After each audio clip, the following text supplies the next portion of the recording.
દિવસે વડોદરા શહેરની વિશ્વામિત્રી નદીમાં મગરો મૃત હાલતમાં મળી રહ્યા છે. મગરોની સંખ્યા ઘટી રહી છે અને તે જ અંતર્ગત ચિંતા કરી છે હેમંત વઢવાણા અને તેમની ટીમે.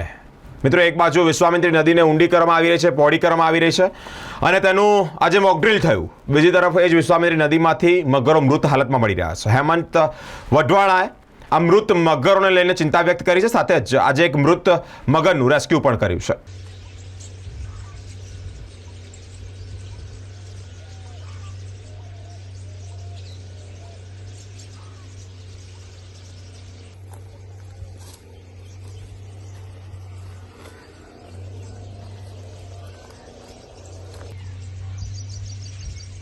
વડોદરા વિશ્વામિત્રી શહેરની અંદર આજે એક ફરી મગરનું મૃતદેહ જોવા મળ્યું છે. મગર અંદાજે તો આ મૃતદેહ લાગી રહ્યો છે 8 ફૂટનો મગર હોઈ શકે છે.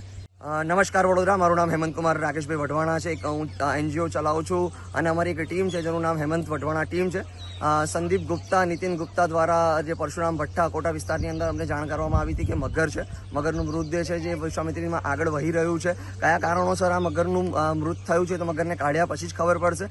અને આજે જ મેં અત્યારે જોઈ રહ્યો છું તો મગર 9 થી 10 ફૂટનો મગર છે, જેને બહાર કાઢવા માટે અમે ફાયર બ્રિગેડની અને NGOની ફાયર બ્રિગેડ NGO જે અમારા વડોદરા વાઇલ્ડલાઇફમાં કામ કરી દરેક NGO છે, દરેક NGOને આજે અમે મગર બચાવવાનું જે કાર્ય છે કે મગર આ વિશ્વામિત્રીમાંથી બચી રહે એ માટે અમે બધા જ આજે ભેગા થયા છે. અને આજે ભેગા થયા બાદ અમે મગર માટે અમે લડત આપીશું અને ફોરેસ્ટ ડિપાર્ટમેન્ટને પણ જાણ કરી છે, ફાયર બ્રિગેડને પણ જાણ કરવામાં આવી છે.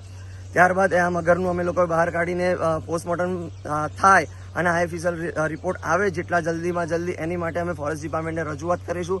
આજ રોજ વડોદરા વાઇલ્ડલાઇફમાં કામ કરતી દરેક NGO આજે મગર માટે જોડે છે, ભેગા છે. અમે ભેગા થઈને આજે કામ કરીશું. WRT છે, GSPCA છે, K9 ગ્રુપ છે, સંદીપ સિંહ છે, જયેશભાઈ પટેલ છે, કે જેટલી બી પ્રતિક લાકડાવાળા છે કે પછી જેટલી પણ NGO છે એ બધી જ NGO અમે લોકો ભેગા થઈને આજે વડોદરા ફોરેસ્ટ ડિપાર્ટમેન્ટમાં આ મગરનું સાચામાં સાચું આઈએફએસએલ કરીને જેટલું બને એટલું વહેલું આવે એની અમે રજૂઆત કરીશું.